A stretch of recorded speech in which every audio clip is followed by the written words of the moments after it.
तो हेलो दोस्तों, आज हम लोग क्लास 10 का मैथ पढ़ने जा रहे हैं। ठीक है, तो मैथ में हम बताएंगे आपको त्रिकोणमिति के बारे में। ठीक, जो बहुत ही इम्पोर्टेंट है। किसी किसी विद्यार्थी को बहुत ज़्यादा प्रॉब्लम होता है, लेकिन सबसे इंटरेस्टिंग चैप्टर यही है अगर हम बोलें तो। त्रिकोणमिति है ना, इससे आसान कुछ है ही नहीं। तो देखिए त्रिकोणमिति होता क्या है। देखिए सबसे पहले इसका यूज ना हम लोग का ऋषि मुनि करते थे। कब करते थे? हवन के दौरान। ठीक है, अब कैसे करते थे ये तो बात की बात है, लेकिन त्रिकोणमिति का आविष्कार वहीं से हुआ है। ठीक, क्या होता है त्रिकोणमिति? इंग्लिश में ट्राइगोनोमेट्री इसको बोला जाता है। ट्राई का मतलब त्रि होता है, और गोनो का मतलब भुजा होता है, और मिति का मतलब माप होता है। ठीक है, तीन कोणों का माप ही त्रिकोणमिति कहलाता है। तो तीन कोण किस में होता है? तीन कोण होता है त्रिभुज में। ठीक है, तो सब त्रिभुज के बारे में नहीं पढ़ना है, सिर्फ इसमें राइट एंगल ट्राइंगल मतलब समकोण त्रिभुज के बारे में पढ़ना है आप। तो समकोण त्रिभुज क्या होता है? देखिए जमीन के ऊपर सीधा मान लीजिए ये जमीन है। ठीक है, जमीन के ऊपर सीधा आप खंबा को खड़ा कर दीजिए। ठीक, और इससे इस वाले कोण को मिला दीजिए, तो ये जो ट्रायंगल बनेगा ना, तो ये होता है समकोण त्रिभुज। ठीक है, तो इसको हम अच्छी तरह से यहाँ बनाए हैं।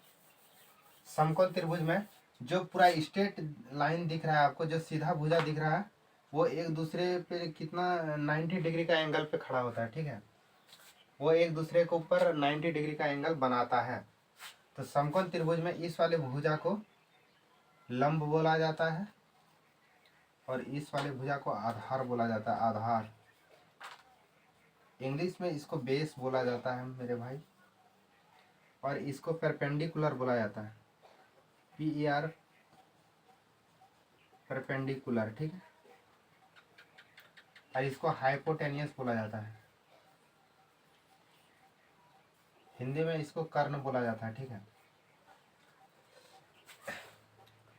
जो सीधा खड़ा होता है ना, उस वाले भुजा को लंब बोला जाता है, इसको आधार बोला जाता है, और कर्ण बोला जाता है इसको। ठीक है, लेकिन आप ये जान लीजिए कि लंब और आधार चेंज होता है। कब कब होता है ये चीज़ हम आपको आगे बता रहे हैं। जब एंगल यहाँ पे बनेगा, ठीक है, तो जब एंगल यहाँ पे बनेगा तो इसका सामने वाला भुजा लंब होगा, और ये वाला भुजा आधार होगा, और ये वाला भुजा क्या हो जाएगा? कर्ण। ठीक है, और जब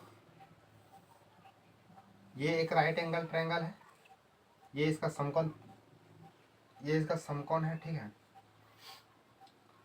हम बोले जब एंगल यहाँ बनेगा तो ये वाला लंब होगा और ये वाला आधार होगा, और जब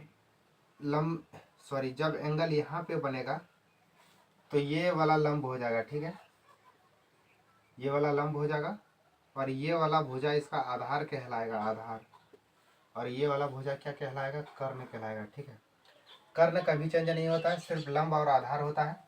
क्यों होता है लंब और आधार चेंज? क्योंकि एंगल बदलने पर ये दोनों बदलता है। जब एंगल बदलेगा तब तब आधार और लंब बदलेगा। जब एंगल यहाँ पे बनेगा तो इसके सामने वाला भुजा लंब कहलाएगा, और जब एंगल यहाँ पे बनेगा, नीचे बनेगा, जब एंगल यहाँ बनेगा तो इसका सामने वाला भुजा लंब कहलाएगा। ये दो कॉन्सेप्ट इसके अंदर होता है। ठीक है, अब समकोण त्रिभुज में एक वैज्ञानिक था पाइथागोरस, उन्होंने एक थ्योरम दिया था। अब उस पर हम लोग थोड़ा सा बात कर लेते हैं। ठीक,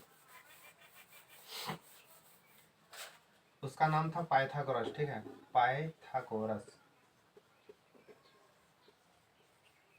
ठीक है, उन्होंने क्या क्या कहा था मेरे भाई? अच्छा, लंब को हम लोग P से लिखते हैं, और आधार को हम लोग B से लिखते हैं। ठीक है, और जो हाइपोटेनियस है ना, उसको H से लिखते हैं।